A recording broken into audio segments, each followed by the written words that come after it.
Europe 1, il est 8h32. Le vrai faux de l'info de la matinale avec Laurent Guimier. Bonjour Laurent. Bonjour Thomas. Vous avez pointé le détecteur du mensonge, le fameux détecteur de mensonge du vrai faux de l'info sur le président socialiste de l'Assemblée. Oui, Claude Barthelone, qu'on entend beaucoup en ce moment. Le journal Libération lui consacre un gros dossier ce matin. Il était interrogé hier soir sur nos institutions qui coûtent cher, notamment chez lui, au Palais Bourbon.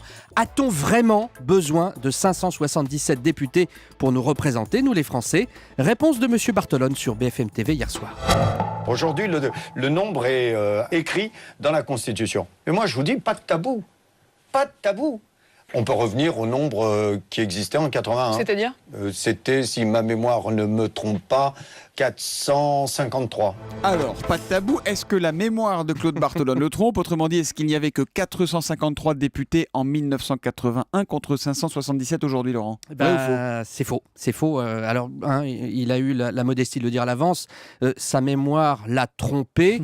Je suis tout simplement allé sur le site internet de l'Assemblée nationale que préside M. Barthelone et à la rubrique connaissance de l'Assemblée nationale, je vois qu'en 81, nous n'avons pas élu 453 députés comme il le dit, mais 491 députés, soit 38 de plus tout de même. Vous êtes un peu dur parce qu'on a tous des trous de mémoire. Bien entendu, mais en remontant très loin jusqu'au début de la Ve République, depuis 58 donc, je me suis rendu compte qu'il n'y a jamais eu moins de 482 députés à l'Assemblée nationale. Donc, 453, c'est pas possible. Et puis, quand même, l'Assemblée, c'est sa maison depuis 30 ans.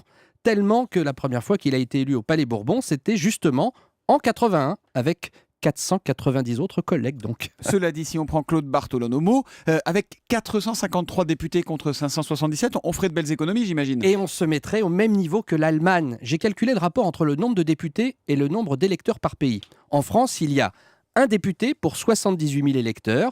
En Allemagne, c'est un député pour 98 000 électeurs. Et bien, si on passe de 577 à 453 députés, comme il le suggère par erreur, on va dire, le rapport serait exactement le même en France qu'en Allemagne. Alors, sans le faire exprès, en sabrant un peu trop fort, Claude Barthelone a peut-être révélé le bon chiffre de la bonne réforme. Vous voyez, je suis capable de faire un compliment. Non, c'est vrai, mais soyez vigilants, mesdames, messieurs les politiques. Laurent Guimier ne laisse rien passer. Et il débriefe tout ça dans le vrai faux de l'info tous les matins à 8h30 sur Europe 1.